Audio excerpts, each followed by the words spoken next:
La technologie des implants basaux existe depuis plus de 20 ans, mise en place à Nice par le Dr Scortecci dans les années 1980. L'implantologie basale est une technique utilisée en cas de manque d'os et d'atrophie extrême du maxillaire ou de la mandibule. Elle permet d'éviter les greffes osseuses, de diminuer le temps de traitement et de guérison et se pratique le plus souvent sous anesthésie locale. Cette technique utilise des implants maxillofaciaux à plateau d'assises, composés d'un plateau et d'un fût perpendiculaire pour la fixation prothétique extra-osseuse. Les objectifs de cette méthode sont de rétablir les fonctions posturales et dynamiques du massif facial et de mettre en place un artifice prothétique qui favorise la consolidation des structures anatomiques. Les appuis basaux des implants. Les appuis conventionnels sont les corticales osseuses des crêtes alvéolaires, du corps mandibulaire et des parois maxillaires, où les bords du plateau d'assises supportent en pression et à l'arrachement, alors que les contraintes de flexion sont subies par l'implant lui-même. Au maxillaire, on peut aussi prendre appui sur la convexité antérieure des processus ptérygoïdiens du sphénoïde, dans le cas où l'os alvéolaire de la tubérosité maxillaire serait trop affaibli. Les implants ptérygoïdiens perforeront l'aile de l'apophyse ptérygoïde du sphénoïde. Il est important de remarquer la proximité entre les processus ptérygoïdiens et la cavité buccale. Au niveau de la mandibule, l'affaiblissement de l'os alvéolaire est compensé par un ancrage dans la masse des trigones rétromolaires. Il existe aussi un appui dans les processus zygomatiques de l'os maxillaire, car c'est une zone osseuse très dense et résistante. Cette technique reste cependant peu exploitable car il entraîne des forces occlusales en biais qui sont néfastes à la stabilité endo-osseuse de l'implant. Néanmoins, ces implants zygomatiques auront deux rapports anatomiques, le premier au niveau de l'os cortical de l'arcade zygomatique et le deuxième au niveau de la corticale de la voûte palatine. Il existe aussi des appuis basaux au niveau de la zone canine et de l'épine nasale.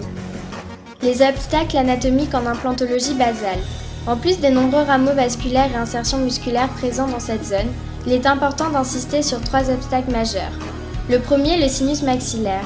En cas de résorption importante des arcades dentaires, la cavité sinusienne n'est plus séparée de la cavité orale que d'une fine épaisseur d'os. L'exposition d'une pièce de titane dans une cavité aérienne entraîne un risque infectieux non négligeable. Une chirurgie totalement aseptique est donc indispensable et permettra aux muqueuses sinusiennes de recouvrir rapidement le site chirurgical, neutralisant ainsi les risques de sinusite ultérieure. Le nerf alvéolaire inférieur. Le plus souvent, ce nerf est enfoui dans les profondeurs du corps mandibulaire. Lors de résorption alvéolaire, il se rapproche du bord supérieur de la mandibule. L'utilisation d'un plan à plateau d'assises permet de rester au-dessus du nerf car leur positionnement ne nécessite que 4 à 5 mm de profondeur. Le risque encouru lors d'une liaison de ce nerf est une anesthésie du menton et de l'hémilèvre correspondante. L'artère palatine descendante. Son émergence à la jonction entre tubérosité maxillaire et aile externe du processus ptérygoïdien est systématiquement lésée lors d'interventions avec appui ptérygoïdien. L'hémorragie qui s'ensuit s'arrête dès que le lambeau palatin est remis en place. Cette liaison impose de travailler momentanément dans un champ très hémorragique nécessitant la protection du carrefour pharyngo-laryngé. L'implantologie basale s'appuie sur deux techniques implantaires distinctes, l'insertion axiale et l'insertion latérale. Pour ce qui est de l'insertion axiale, le forage se fait sur le haut de la crête, donnant l'axe prothétique. Quant à l'insertion latérale, comme nous pouvons le voir sur ces différentes photos, l'ostéotomie se fait par voie vestibulaire à l'aide d'un cutter. L'ostéo-incision se fait en forme de T. Une fois l'incision faite, le disque implant est impacté dans une loge sous-dimensionnée afin d'obtenir un blocage suffisant. Le blocage primaire de l'implant ne peut être obtenu que par une insertion dans de l'os compact. C'est pour cela qu'une préparation ostéogénique préalable est nécessaire.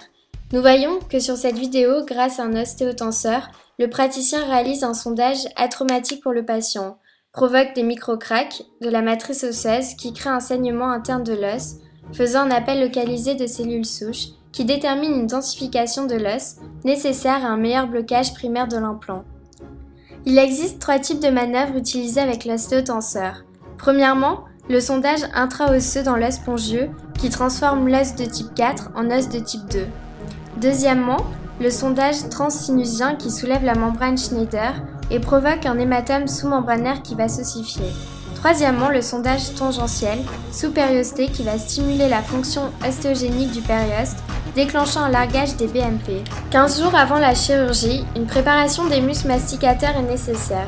Une injection de toxine botulique dans les 3 chefs du masséter et du temporal entraîne une paralysie transitoire de ces muscles, diminuant fortement les contraintes, ce qui facilite l'ostéo-intégration des implants. Lors de l'analyse préimplantaire, on utilise des radios panoramiques. Elles présentent des similitudes, une zone sous-sinusienne atrophique avec des tuberosités maxillaires réduites et des prémaxillaires en lame de couteau. Les modèles stérolithraphiques permettent de fabriquer des objets solides à partir d'un modèle numérique. Leur fonction au cours de l'intervention est d'indiquer tous les repères nécessaires pour un bon positionnement des implants. La chirurgie, lors de la pose d'implants, est une opération très complexe et délicate s'appuyant sur 5 étapes majeures. Premièrement, il faut attendre la cicatrisation de la partie buccale où a eu lieu la préparation ostéogénique. Puis, un contrôle de l'occlusion sera effectué. Une fois ces 2 étapes réalisées, la chirurgie peut commencer. Le patient anesthésié localement subit une ouverture crestale à l'aide d'un scalpel. Une fois l'ouverture de la gencive, le chirurgien dentiste commence le forage de l'os basal à l'aide d'un cutter double disque. La découpe transcorticale réalisée, l'insertion latérale de l'implant peut commencer. Il est incorporé à l'os à l'aide d'à-coups donnés par le chirurgien.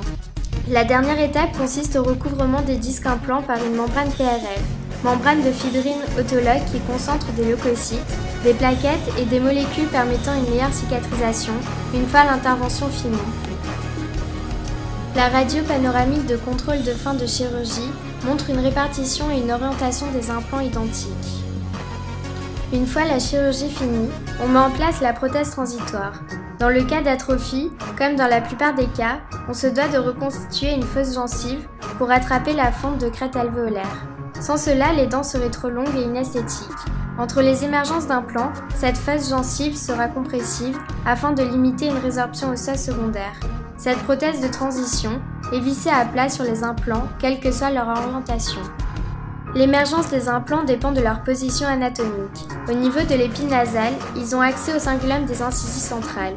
Et au niveau des piliers canins, ils ont accès au cingulum des 13 et des 23. L'accès des implants ptérygoïdiens dépend beaucoup de l'orientation de la tuberosité résiduelle et peuvent être vestibulés ou venir au niveau des faces occlusales des 17 et 27. Pour terminer cette implantologie basale, un contrôle radio sera réalisé à 9 mois post-opératoire. Moins contraignante, l'implantologie basale présente un meilleur taux de réussite que l'implantologie axiale. Elle reste une bonne alternative pour certains patients, mais ne la remplace en aucun cas. Méthode plutôt spécifique des chirurgiens maxillofaciales, elle n'est pas encore enseignée dans le cursus d'odontologie.